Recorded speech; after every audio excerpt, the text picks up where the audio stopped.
This is a short video for MC4 Task 2, which is the braking system.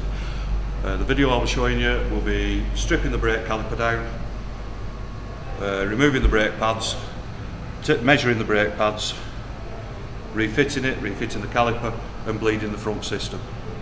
So in a workshop it should take roughly about half an hour if everything goes to plan. So, but you can guarantee 9 times out of 10 bleed nipple snaps and things like that, but hopefully not on this one. Right, the first thing you need to be doing is clamping the brake pipe to stop any excess brake fluid falling out onto the floor. And for that we use one of these little beasties, brake pipe clamp.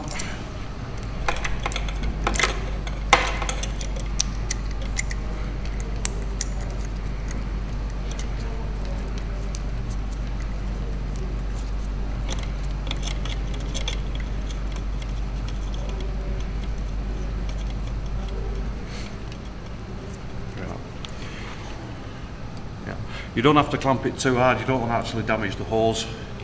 If you haven't got access to a brake pipe clamp, you can use a pair of long nose pliers and use them instead. So first thing we need to do is just disconnect that pipe. If you come to it with a spanner and it's tight, place the spanner onto it, place another ring spanner into there, it gives you extra leverage. Obviously if you're working with brake fluid you need to be wearing your PPE, you need your gloves on, because brake fluid, apart from being an effective paint stripper, is also gives you dermatitis and skin irritation if you're in constant contact with it. Normally there should be 2 copper washers, one either side of that union, but these have a rubber insert. These are called Doughty washers, D-O-W-T-Y, Doughty. So as you can see, because we've clamped the brake pipe, there's very little brake fluid running out of the system. Next thing we need to do is take out these 2 Allen key bolts there. So it's a 5mm Allen key.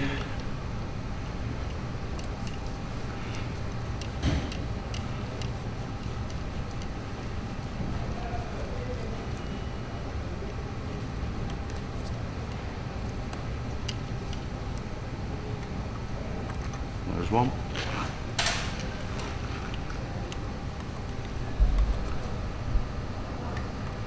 And there's 2. Because the disc is brand new, there's no lip on it. If you were in a workshop and the bike's done a few thousand miles, there will be a little lip on there. So to get the caliper off, you need to loosen the bleed nipple with an 8mm ring spanner. That'll relieve the pressure in the caliper and that'll make it easier for the caliper to come over the lip.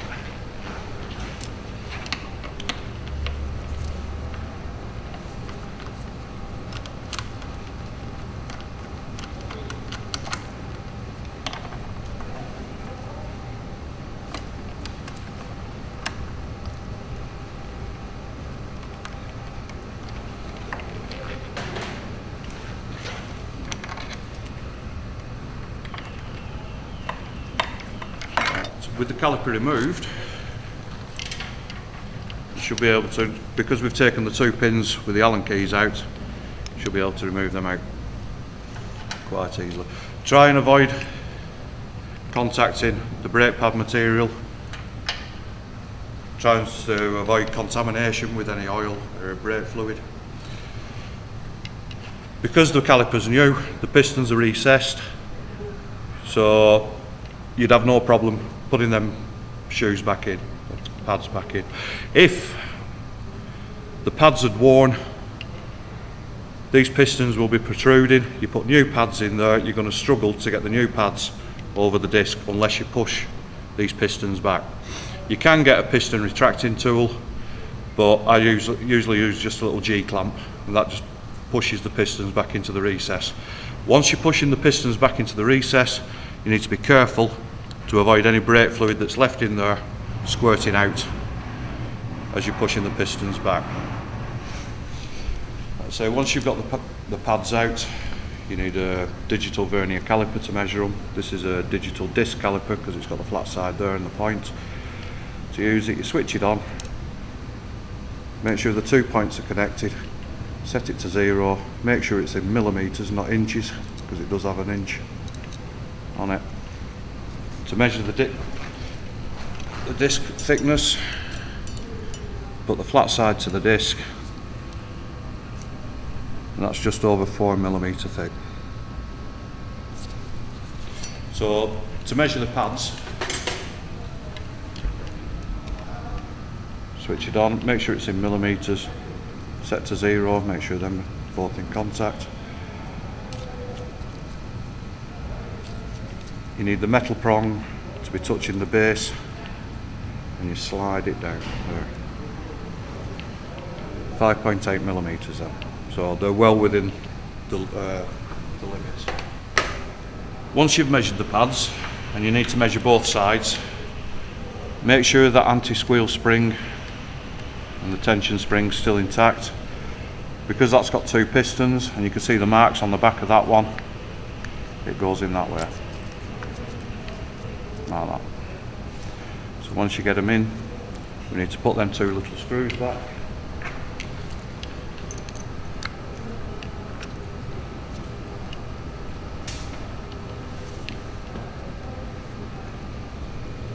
We need to just slide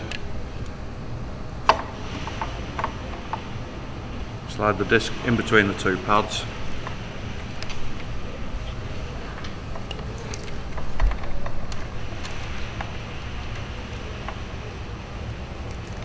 Line up the holes on the mounting.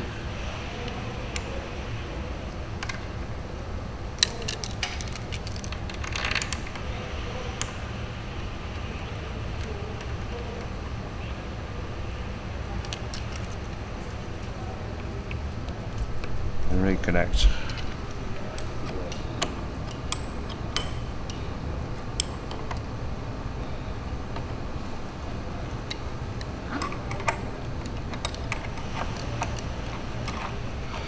Once you've got the mounting bolts finger tight, so they're just nipped up, we need to use one of these, which is a torque wrench. It sets it to a specific pressure, and we set it to 25 Newton meters. It should be just around there somewhere. So put the lock back in. So you just turn it till you hear a click. There you go. So once you've finished with the torque wrench, you always set it back to 0, or the lowest setting, which is just below 20 on this one. So it lines up with 0 there. Lock it back in. If you don't set them back to 0, then it weakens the spring and it will give you a false torque reading. So now we've done that, we can take the brake clamp off.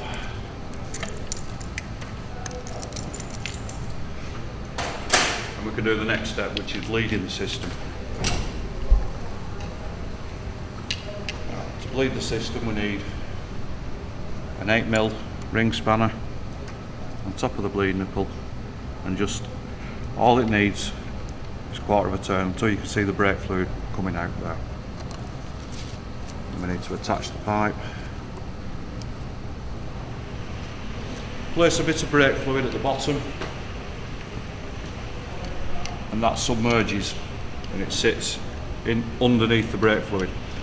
The reason why we're doing that is if when we pump the brakes, it'll stop any air being sucked back into the system. Because we've got the bike on the ramp and it's raised up, because you're close to the brake caliper, if that pipe came off and squirted brake fluid everywhere, you need to be wearing your goggles to protect your eyes. So to bleed the system, we need to just take the top of the master cylinder off, which is 2 screws. Try to avoid taking it over a petrol tank, because like I said before, brake fluid is an effective air strip. Put the top somewhere safe, but it's not going to be kicked over.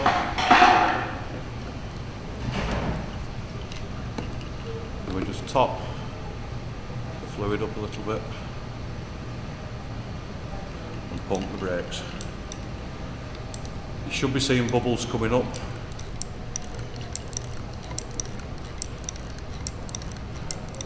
Don't let the level get too low, because if air gets back into the system, you're back to square one. You've got to start bleeding it again.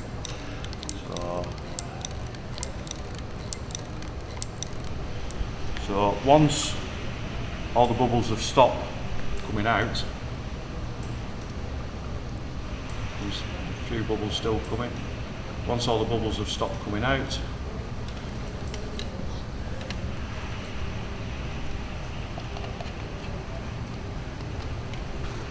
you just use the 8mm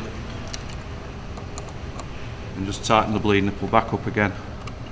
Take the pipe off.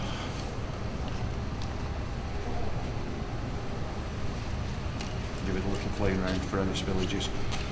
You don't want brake fluid being left on the caliper, because it will strip the paint off the caliper. So, and there we go. That's your front brakes. Stripped down, measured, tested and rebuilt.